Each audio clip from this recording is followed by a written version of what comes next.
Hello everyone and a warm welcome to Achievers YouTube channel. नमस्कार दोस्तों, एक बार फिर से एनटीपीसी की सीरीज में आपका बहुत बहुत स्वागत है।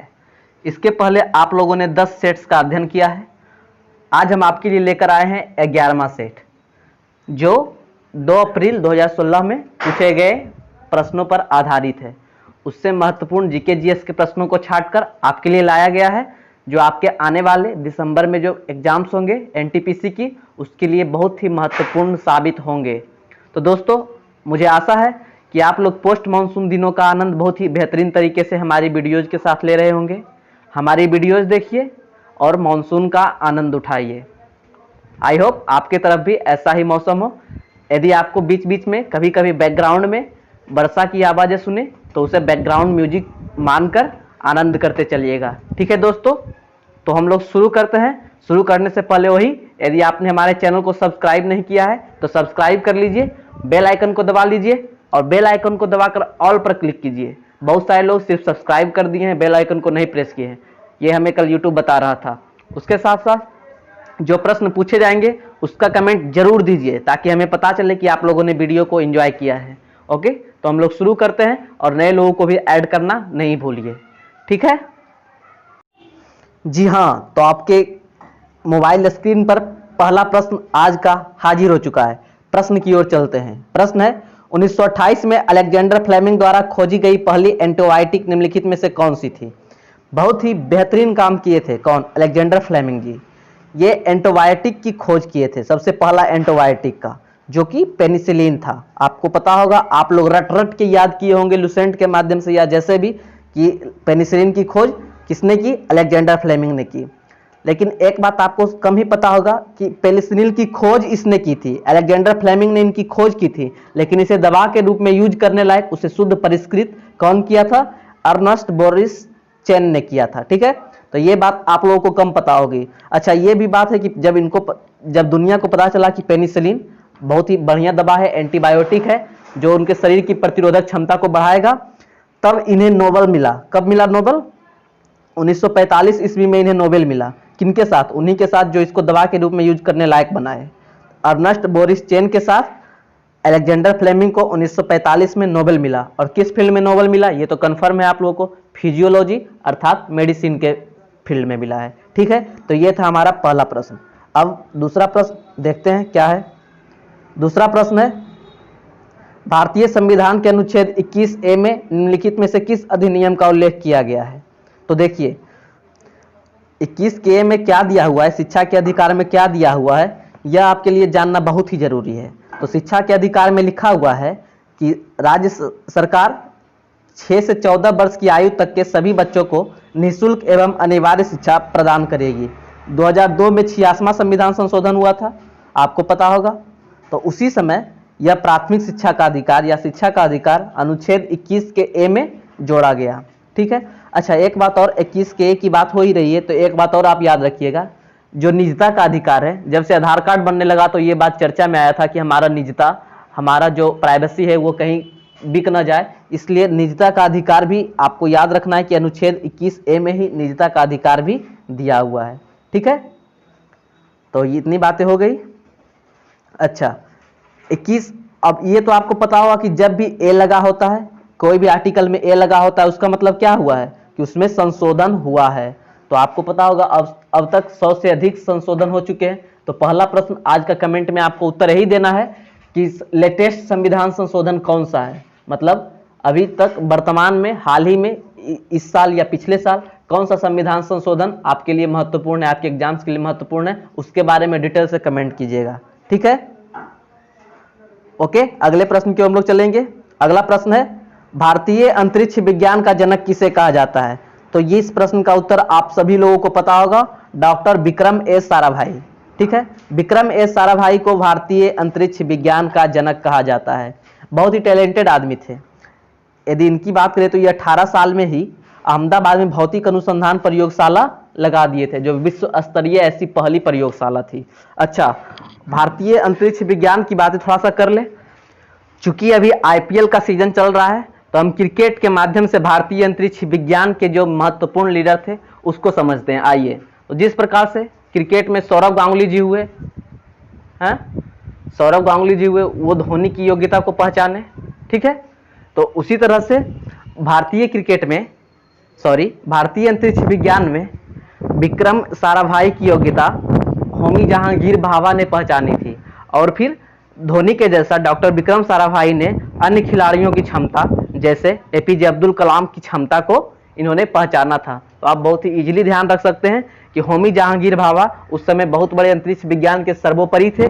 उन्होंने डॉक्टर विक्रम साराभाई को मौका दिया और उसके बाद ये अंतरिक्ष विज्ञान के जनक के नाम से जाने गए। बहुत ही टैलेंटेड व्यक्ति थे। ओके, यदि आपके कर्णपटल पर हमारी आवाज़ के साथ साथ हवा की भी आवाज़ें जा रही होगी तो प्लीज़ कोऑपरेट कीजिएगा, क्योंकि मौसम बहुत ही खराब है, शायद आपके पास भी ऐसा ही मौसम हो। ठीक है, तो हम लोग चौथे प्रश्न पर फोकस करेंगे। प्रश्न है, ध्वनि तरंगे तरंगे हैं, मतलब इसमें वर्ड फिलअप करके इसे असत्य बनाना है। बोल रहा है निम्नलिखित में कौन सा असत्य है। ठीक है, तो ध्वनि तरंगे दाब तरंगे हैं। ठीक है, ध्वनि सामान्य ताप एवं दाब पर भी बहुत बढ़िया तरीके से चल लेता है, जैसे सुपरसोनिक विमान को देख लीजिए, कोई प्रॉब्लम नहीं है। ध्वनि तरंगे अनुदैर्घ्य तरंगे हैं, इसमें भी कोई प्रॉब्लम नहीं है। प्लाज्मा हो गया, द्रव हो गया, गैस हो गया, ये सब में ध्वनि यदि चलती है तो अनुदैर्घ्य तरंगे में ही चलती है। अब ये आ गया विद्युत चुंबकीय तरंग, तो ध्वनि जो है विद्युत चुंबकीय तरंग कभी नहीं हो सकता। प्रकाश, विद्युत चुंबकीय तरंग प्रकाश है।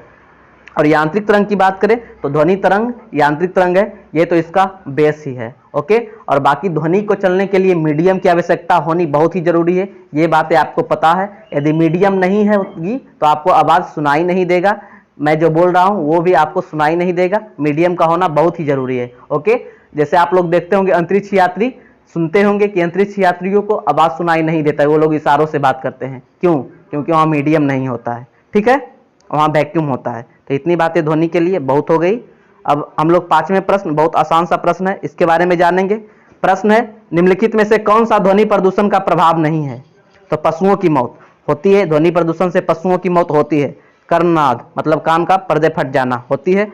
हाई ब्लड प्रेशर ये भी होती है, लेकिन ओजोन का क्षय जो है ये ध्वनि प्रदूषण का प्रभाव नहीं है। कभी भी ध्वनि प्रदूषण से ओजोन का क्षय नहीं होगा। ओजोन का क्षय तभी होगा जब वातावरण में प्रदूषण हो, वायु प्रदूषण हो, ठीक है, ग्लोबल वार्मिंग हो, तभी। तो ध्वनि प्रदूषण, ध्वनि से देख लीजिए, दो प्रश्न पूछ लिया गया है। अगला प्रश्न है, एक लाइट बल्ब का फिलामेंट किससे बना होता है? तो लाइट बल्ब का फिलामेंट टंगस्टन से बना होता है। लेकिन अब बल्ब, इस टाइप का बल्ब का यूज हम लोग बहुत ही कम करने लगे हैं, क्योंकि इसके स्थान पर CFL LED ने बहुत ही बेहतरीन तरीके से काम करना शुरू किया है। बहुत ही कम विद्युत ऊर्जा की आवश्यकता उसे होती है और बहुत ही आसानी से बहुत बेहतरीन लाइट करता है। ठीक है, तो फिलामेंट टंगस्टन से क्यों बना होता था? तो देखिए, इसका टंगस्टन का जो गलनांक होता है ना बहुत ज़्यादा होता है, 3800 के आसपास होता है। लेकिन यदि बल्ब को जलना है तो बल्ब के फिलामेंट को जलने के लिए 2700 बहुत होता है, 2700 डिग्री सेंटीग्रेड इसके लिए बहुत होता है। तो इतना इसको थमना है, इसके लिए इससे ज़्यादा रहना चाहिए, तब टंगस्टन का बनाया गया, ताकि यदि हाई भी आ जाए कभी कभी वोल्टेज तो ये आसानी से सह सके और बल्ब आसानी से प्रकाश दे सके। ठीक है, तो लाइट बल्ब का फिलामेंट टंगस्टन से बना होता है। और क्यों बना होता है ये आपको मैंने अभी तुरंत बताया कि इसका गलनांक जो होता है बहुत ही ज़्यादा होता है, लेकिन फिर भी कभी कभी देखते होंगे कि बल्ब फ्यूज हो जाता है। ठीक है, अब हम लोग 7वें प्रश्न की ओर चलेंगे। एशिया का पुराना तेल उत्पादक क्षेत्र कहाँ स्थित है? मतलब एशिया का सबसे पुराना तेल उत्पादक क्षेत्र भारत में स्थित है, ऐसा ऑप्शन से पता चल रहा है। तो भारत के किस राज्य में स्थित है यह आपको बताना है। सॉरी, मैं बताता हूँ।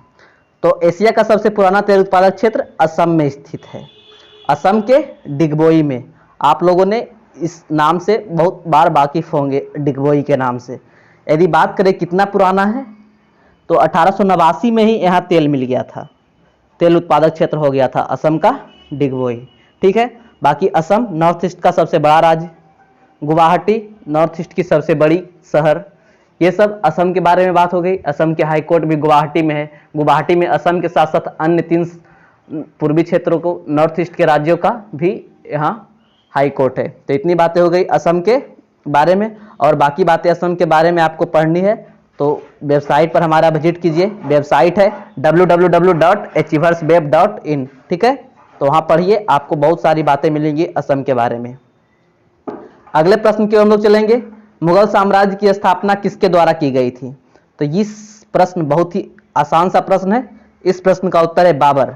बाबर ने मुगल साम्राज्य की स्थापना की थी, शायद इस वर्ष की थी 1526 में। आपको यह बताना है कि किस युद्ध में किसको हराकर इन्होंने उत्तर भारत में मुगल साम्राज्य की स्थापना की थी। ठीक है, आपको ये बातें बतानी है। और कुछ बातें मैं बाबर के बारे में बताता हूं तक किया ये जानिए। तो बाबर ने 1526 से 1530 ईस्वी तक शासन किया। बाबर अपने पिता की ओर से तैमूर का 5वां और माता की ओर से चंगेज खान का 14वां वंशज था। ये सब बातें आपको बाबर के बारे में पता होगी। और कुछ बातें जो बाबर के बारे में बहुत ही इंपॉर्टेंट है, यह है बाबर द्वारा लड़ा गया युद्ध। ये बहुत बार एग्जाम्स में पूछे जाते हैं। क्रोनोलॉजिकल ऑर्डर में इसे सजाने के लिए बोला जाता है कि बाबर द्वारा लड़े गए युद्ध को क्रोनोलॉजिकल मतलब घटनाक्रम के हिसाब से सजाइए। तो सबसे पहला युद्ध बाबर लड़ा था कब? 1526 में इब्राहिम लोदी के बीच। ठीक है, इब्राहिम लोदी से, जिसमें बाबर की जीत हुई। तो पानीपत की युद्ध हुआ, फिर खन्मा का युद्ध हुआ, फिर चंदेरी का युद्ध हुआ, फिर घाघरा का युद्ध हुआ। तो यही 4 युद्ध है जिसे सजाने के लिए एग्जाम्स में दे दिया जाता है। आप लोगों ने बहुत ही बेहतरीन ट्रिक्स के साथ इन युद्धों को याद जरूर रखा होगा, यह हमें पता है। ट्रिक्स बताइएगा हमें कमेंट में कि कौन से ट्रिक्स के साथ आपने इन युद्धों को याद रखा है। एक बात ये इंपॉर्टेंट है कि पानीपत के प्रथम युद्ध में बाबर ने पहली बार तुगलम्मा युद्ध नीति का इस्तेमाल किया। ठीक है, तो बहुत हो गई इतनी बातें बाबर के बारे में। अब हम लोग अगले प्रश्न की ओर बढ़ेंगे। 9वां प्रश्न है, 1981 में इसरो द्वारा प्रक्षेपित भारत के पहले जियो स्टेशनरी उपग्रह का नाम क्या है? जियो स्टेशनरी उपग्रह लगातार चर्चा में रह रहा है इधर 3-4 सेट से। इसको इंग्लिश में यदि बात करें तो इसे जी सेट के नाम से बोलते हैं। जी से जियो स्टेशनरी और सेट से सैटेलाइट। ठीक है, तो सबसे पहला जियो स्टेशनरी सैटेलाइट एप्पल है। कब छोड़ा गया था? 1981 में। दरअसल जियो स्टेशनरी सैटेलाइट का यूज हमारे जीवन में क्या है? तो हम लोग रेडियो सुनते हैं, टेलीविजन देखते हैं, नेट यूज करते हैं। मतलब कम्युनिकेशन का जितने भी साधन है, जितने भी साधन को यूज करते हैं वो जी सेट के माध्यम से ही होता है, जियो स्टेशनरी सैटेलाइट के माध्यम से ही होता है। उस समय हम लोग उतना विकसित नहीं थे, तो फ्रेंच गुयाना के कोरू स्थित प्रक्षेपण केंद्र से हम लोग अपने सैटेलाइट को प्रक्षेपित करवाते थे। ठीक है, इतनी बातें जी सेट के बारे में बहुत है। बाकी आप लोगों ने 4-5 दिन से जी सेट के बारे में बहुत सारी नॉलेज इकट्ठा कर लिया है हमारे वीडियोज के माध्यम से। 10वें प्रश्न की ओर हम लोग चलेंगे। बहुत जल्द 10वें प्रश्न की ओर हम लोग पहुंच गए हैं। प्रश्न है, किस भारतीय ने 2014 में शांति के लिए नोबेल पुरस्कार जीता?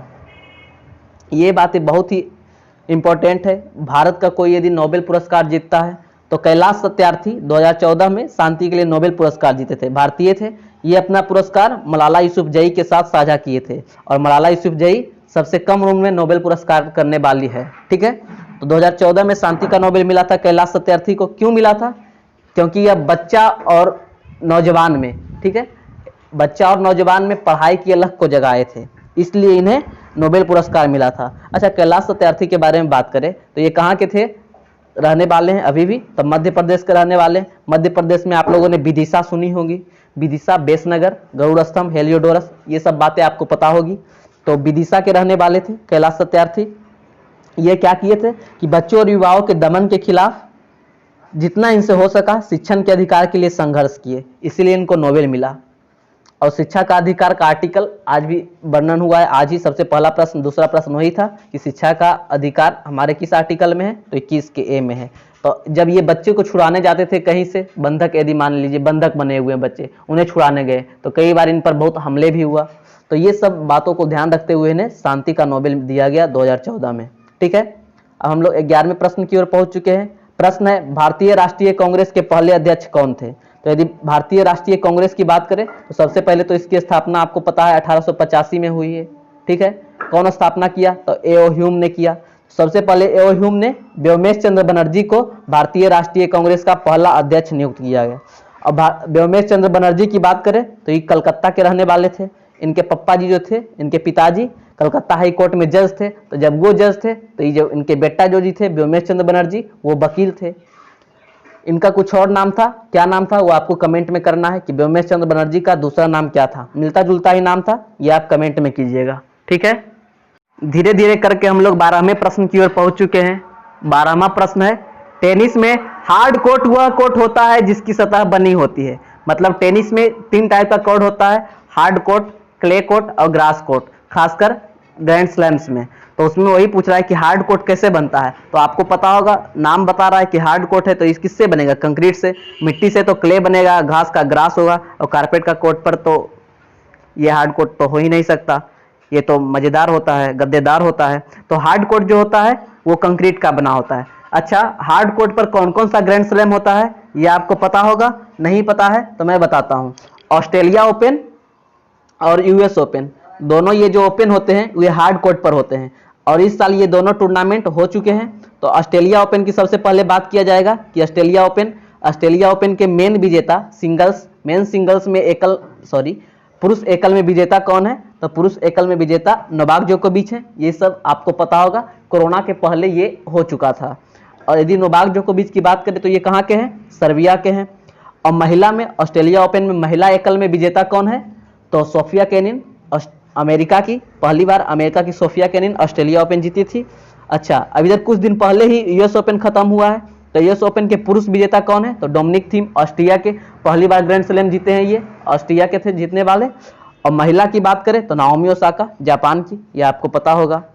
अब ये दोनों की बात हो गई, ऑस्ट्रेलिया ओपन और यूएस ओपन की बात हो गई। यदि आप लोगों का मन है कमेंट करना चाहते हैं तो कमेंट कर दीजिएगा कि ये सब के उप विजेता कौन है। ऑस्ट्रेलिया ओपन के महिला और पुरुष के उप विजेता और यूएस ओपन के महिला और पुरुष के उप विजेता, ये आपको कमेंट करना है, ठीक है।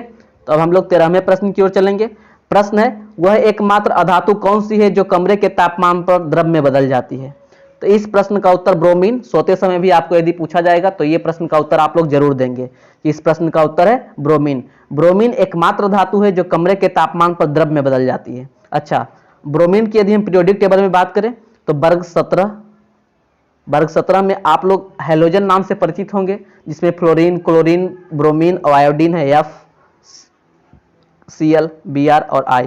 तो ये चारों तत्व चार जैसा है। जैसे फ्लोरीन और क्लोरीन है तो ये है गैस के रूप में रहता है, ब्रोमीन है, अभी हम लोग पढ़ रहे हैं कि ब्रोमीन द्रव के रूप में रहता है, और एक बच गया आयोडीन, तो आयोडीन ठोस के रूप में रहता है। आयोडीन भी अधातु है, लेकिन इसका जो चमक है ये लगेगा एकदम चमकेगा धातु के जैसा, तो धातु ही चमक इसमें होती है, लेकिन ये अधातु है, आप लोग फंसिएगा नहीं। और यदि ब्रोमीन की बात करें, इसकी यूज की बात करें तो ब्रोमीन का यूज होता है आंसू गैस में।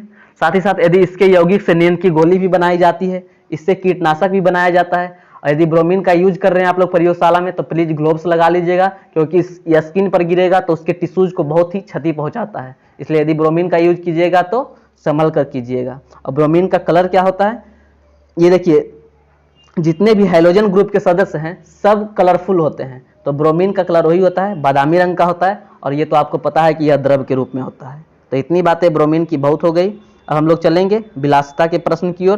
प्रश्न है, सन 1902 में पहली बार बड़े पैमाने पर विद्युतीय एयर कंडीशनिंग का आविष्कार और इसका प्रयोग किसके द्वारा किया गया था? हमारे देश के कर्मठ नौजवानों को विलासिता के जीवन में ढालने का सबसे बड़ा श्रेय विलिस करियर को जाता है। इन्होंने ही एसी का आविष्कार किया था। एसी मतलब एयर कंडीशनर। देखिए, हम लोगों को एसी की जरूरत उतनी न के बराबर है। हम लोगों का देश ऐसे भौगोलिक प्रदेश में बसा हुआ है कि हम लोग गर्मी का भी आनंद उठा सकते हैं, वर्षा का भी आनंद उठा सकते हैं, और जाड़ा का भी आनंद उठा सकते हैं। ये लोग के पास उतना ऑप्शन नहीं है, इसलिए लोग एयर कंडीशनर का यूज किए और उसे बनाए। और हमारे देश में अब ये चल रहा है, बहुत ही धड़ल्ले से चल रहा है, और हम लोग अपने शरीर का क्षरण करते जा रहे हैं इसके माध्यम से। ठीक है, अब हम लोग अगले प्रश्न की ओर चलेंगे। इतनी बातें बहुत हो गई एयर कंडीशनर के बारे में। अगला प्रश्न है, किस देश ने 2008 के ग्रीष्मकालीन ओलंपिक के लिए बर्ड्स नेस्ट स्टेडियम बनवाया? तो 2008 में जो चीन में ओलंपिक हुआ था तो बर्ड्स नेस्ट स्टेडियम चीन बनवाया था। यदि ग्रीष्मकालीन ओलंपिक की बात करें तो सबसे पहला ग्रीष्मकालीन ओलंपिक 1896 ईस्वी में हुआ था, और इसके 4 साल बाद 1900 में ग्रीष्मकालीन ओलंपिक एक हुआ था, जिसमें सबसे पहले महिलाएं भाग ली थी। और यदि अभी पिछले ओलंपिक की बात करें ग्रीष्मकालीन ओलंपिक की, तो ये 2016 में हुआ था। कहाँ? ब्राजील के रियो डी जेनेरियो में, जिसमें भारत मात्र 2 पदक जीता था, एक रजत पदक और एक कांस्य पदक। रजत पदक हमारी पीवी सिंधु जीती थी। ठीक है, अब नेक्स्ट जो होना चाहिए था 2020 में होना चाहिए था, लेकिन कोरोना वायरस के चलते इसे टाल दिया गया। अब 2021 में होगा। कहाँ होगा? टोक्यो में होगा। ठीक है, जापान के टोक्यो में होगा। आप लोगों को बताना है कि 2021 के होने वाले टोक्यो ओलंपिक का शुभंकर मैस्कॉट क्या है। ठीक है, इतनी बातें बहुत हो गई। अगले प्रश्न की ओर हम लोग चलेंगे। अगला प्रश्न है, निम्नलिखित जीवों में से कौन सा जीव मुकुलन द्वारा प्रजनन नहीं करता है? तो देखिए, जीव अपनी जनसंख्या बढ़ाने के लिए जनन करते हैं, कोई लैंगिक विधि से करता है, कोई अलैंगिक विधि से करता है। तो इसी तरह से मुकुलन द्वारा कुछ जीव जो होता है मुकुलन के द्वारा जनन करते हैं, जैसे मूंगा हो गए, हाइड्रा हो गए। हाइड्रा ऐसा है, इसका ऐसे निकलेगा, ऐसे निकलेगा, फिर इसमें ऐसे से निकलेगा, इससे अलग होगा। इस तरह से मुकुलन होता है। स्पंज हो गया, ये भी मुकुलन के द्वारा अपना जनसंख्या का बढ़ाता है। लेकिन एनेलिडा के जो जंतु होते हैं वो मुकुलन नहीं करते हैं। ठीक है, ये बातें बायोलॉजी की बातें थी, आपके लिए महत्वपूर्ण है, याद रखिएगा। अच्छा, एक अमीबा होता है, अमीबा का भी जनन पूछा जाता है कि अमीबा जनन कैसे करता है। तो ये दो भाग में विभाजित होता है। जैसे अमीबा ये है, ये जैसे तैसे अमीबा कैसे भी बना दीजिए, कोना नहीं बनना चाहिए, वो दो पार्ट में विभाजित हो गया। तो अमीबा भी ऐसे ही जनन करता है। ठीक है, अगले प्रश्न की ओर में चलेंगे। अगला प्रश्न है, यूनिक्स ऑपरेटिंग सिस्टम किसका ट्रेडमार्क है? तो बेल लैबोरेटरीज का ट्रेडमार्क है यूनिक्स ऑपरेटिंग सिस्टम। जैसे आप लोग बात कीजिएगा, जियो का फोन है, जियो का सिम है, तो ये किसका ट्रेडमार्क है? तो ये रिलायंस का ट्रेडमार्क है। ठीक है, तो उसी तरह से यूनिक्स ऑपरेटिंग सिस्टम किसका ट्रेडमार्क है? तो बेल लैबोरेटरीज का ट्रेडमार्क है। ये जो बेल लैबोरेटरीज है ये कहाँ की कंपनी है? तो ये अमेरिका की कंपनी है। बस इतनी बातें बहुत हो गई, यही यूनिक्स ऑपरेटिंग सिस्टम बनाया है। जिस तरह से माइक्रोसॉफ्ट ऑपरेटिंग सिस्टम माइक्रोसॉफ्ट ही बनाया है, उसी तरह से Unix operating system Bell laboratories बनाया है। इतनी बातें बहुत हो गई। अगले प्रश्न की ओर हम लोग चलेंगे। प्रश्न है, एक नवजात शिशु के शरीर में कितनी हड्डियां होती है? बहुत ही आश्चर्यजनक प्रश्न है कि एक नवजात शिशु के शरीर में हमसे 100 हड्डी अधिक होती है, 306 हड्डी होती है। तो अब ये बताइए कि उस समय बच्चा में 306 हड्डी है और बड़ा होते होते 206 हड्डी हो जाती है, या 300 हड्डी बच्चा में तो बड़ा होते होते 206 हड्डी हो जाती है। बाकी के 94 या 100 हड्डी कहाँ जाते हैं? तो पहले बच्चा में कार्टिलेज के रूप में हड्डी रहते हैं, छोटे छोटे हड्डी रहते हैं। जो विकसित होते होते बड़े बड़े हड्डी में 2-3 हड्डी मिलकर एक हड्डी बन जाता है, जिसके कारण जब वे लोग जवान होते हैं, यंग होते हैं, जब उनका हड्डी विकसित करना बंद कर देता है, हड्डी का विकास होना बंद हो जाता है, तब हड्डियों की संख्या मानव शरीर में 206 रह जाती है। तो आप लोग समझ गए होंगे कि 306 हड्डी 206 कैसे बन जाता है। ठीक है, अगले प्रश्न की ओर हम लोग चलेंगे। प्रश्न है, किस नेता ने ऑर्थोडॉक्स क्रिश्चियनिटी को रूस के आधिकारिक धर्म के रूप में अपनाया? तो ये व्लादिमीर द ग्रेट ने क्रिश्चियनिटी को रूस के आधिकारिक धर्म के रूप में अपनाया है। व्लादिमीर द ग्रेट पहले क्रिश्चियनिटी मतलब ईसाई शासक थे, पहले ईसाई शासक रूस के व्लादिमीर द ग्रेट थे, और इन्होंने ही पूरे रूस में ईसाई धर्म को फैलाया। जिस तरह से बौद्ध धर्म को अशोक ने अपने पुत्रों के माध्यम से, पुत्रियों के माध्यम से पूरे विश्व में, पूरे देश में फैलाया, उसी तरह से व्लादिमीर द ग्रेट ने अपनी पत्नियों, बेटों के माध्यम से क्रिश्चियनिटी को, ईसाई धर्म को पूरे रूस में फैलाया। तो ये इतनी ही बातें बहुत हो गई व्लादिमीर द ग्रेट के बारे में। 20वें प्रश्न की ओर हम लोग चलेंगे। प्रश्न है, निम्नलिखित में से कौन सा एक वर्ड प्रोसेसर का उदाहरण नहीं है? तो IBM lotus symphony word processor है, माइक्रोसॉफ्ट वर्ड से ही वर्ड प्रोसेसर है, गूगल डॉक्यूमेंट वर्ड प्रोसेसर है, माइक्रोसॉफ्ट एक्सेल जो है एक वर्ड प्रोसेसर नहीं है। ठीक है, यह एक्सेल है, खाता बही बनाने में यूज होता है इसका। ठीक है, तो ये हो गया माइक्रोसॉफ्ट एक्सेल के बारे में, यह एक वर्ड प्रोसेसर नहीं है। और इसके बारे में ज़्यादा डिटेल मैं नहीं करूँगा, डायरेक्ट अगले प्रश्न की ओर बढ़ूंगा। अगला प्रश्न है, 2015 में किस ग्रह पर जमे हुए पानी के ग्लेशियरों की खोज की गई थी? तो नासा हमेशा मंगल मिशन छोड़ते रहता है। भारत भी 2013 में मंगल मिशन छोड़ा था, 2000 के नोट पर मंगलयान का ही चित्र है।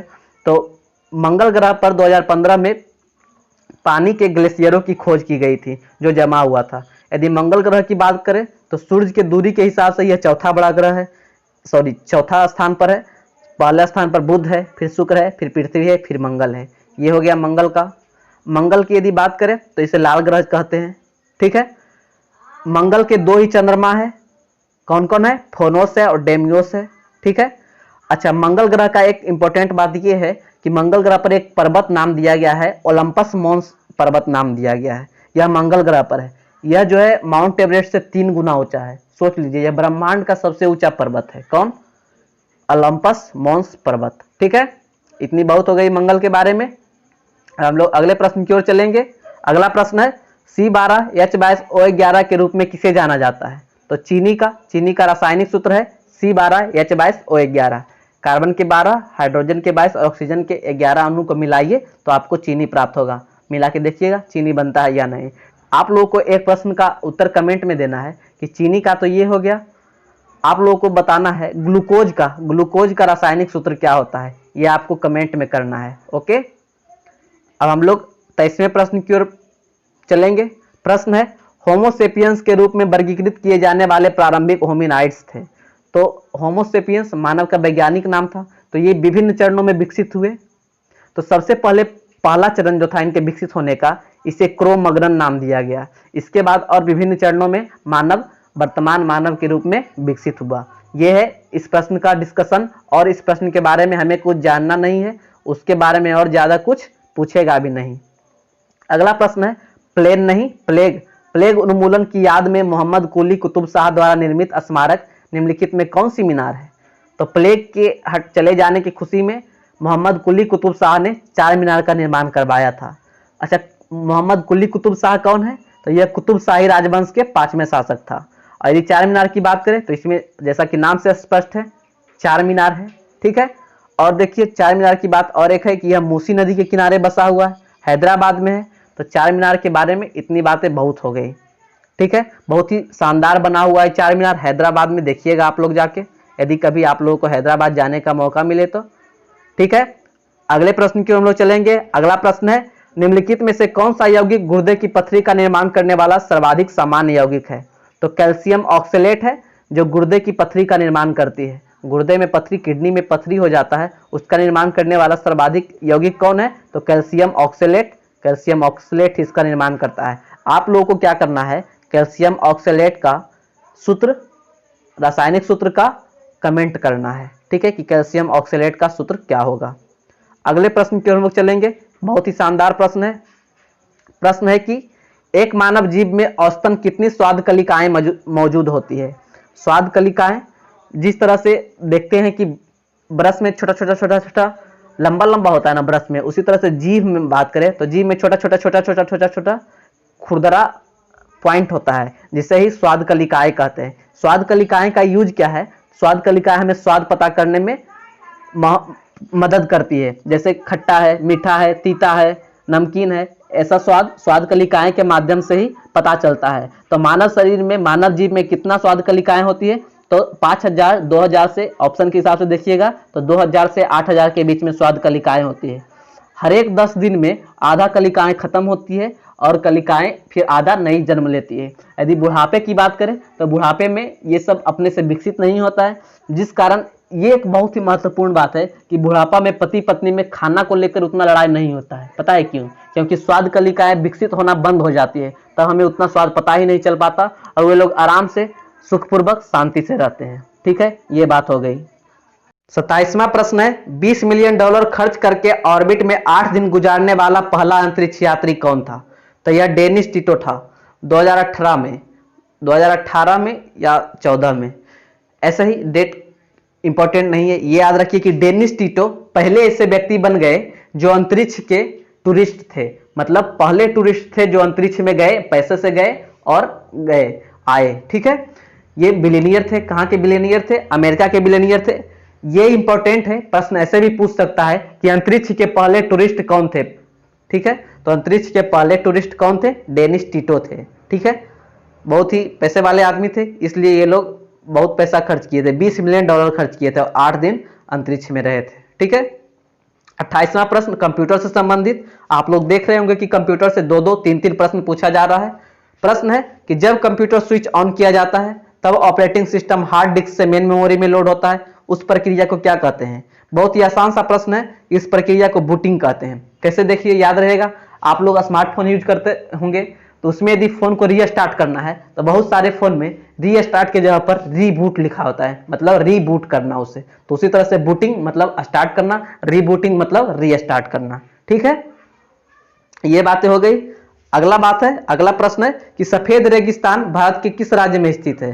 तो आप लोग कंफ्यूज नहीं होइएगा कि जम्मू कश्मीर में, अब तो ये वैसे राज्य भी नहीं रहा। सफेद रेगिस्तान जो है गुजरात में स्थित है। अच्छा, इसे सफेद रेगिस्तान क्यों कहते हैं? कच्छ के रण के बारे में आप लोग फेमस होंगे, गुजरात के कच्छ के रण के बारे में आप लोग जानते होंगे। तो कच्छ के रण को ही सफेद रेगिस्तान कहा जाता है।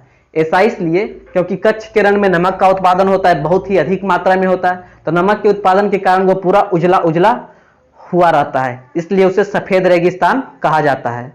ठीक है, अगले और अंतिम प्रश्न की ओर हम लोग चलेंगे।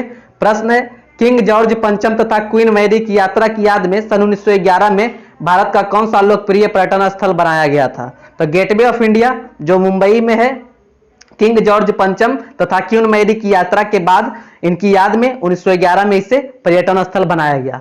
उस समय इसको बनाने में 50 लाख के आसपास खर्च लगा था। ठीक है, तो अब ये भारत का बहुत ही महत्वपूर्ण पर्यटन स्थल हो गया है। ठीक है, तो आज के सेट यहीं तक, आज का इतना ही प्रश्न रहा। उम्मीद है कि आप लोगों को ये सेट, ये प्रश्न, ये डिस्कशन बहुत ही पसंद आया होगा। तो प्लीज यदि पसंद आया है तो वीडियो को लाइक कर दीजिए। वीडियो के अंत तक बने रहने के लिए आपका बहुत बहुत धन्यवाद। जितने भी प्रश्न पूछे गए हैं उसका उत्तर कमेंट में सलीके के साथ दीजिए। नए नए लोगों को हमसे ऐड कीजिए। हमारी विशेष आपकी साथ है कि आपका जल्द से जल्द एनटीपीसी हो जाए। ओके, ठीक है, मिलते हूं आपसे कल अगले सेट में। तब तक के लिए अपना ख्याल रखिएगा, घर पर रहिएगा, आईपीएल को एंजॉय कीजिए। बाय बाय, टाटा, जय हिंद।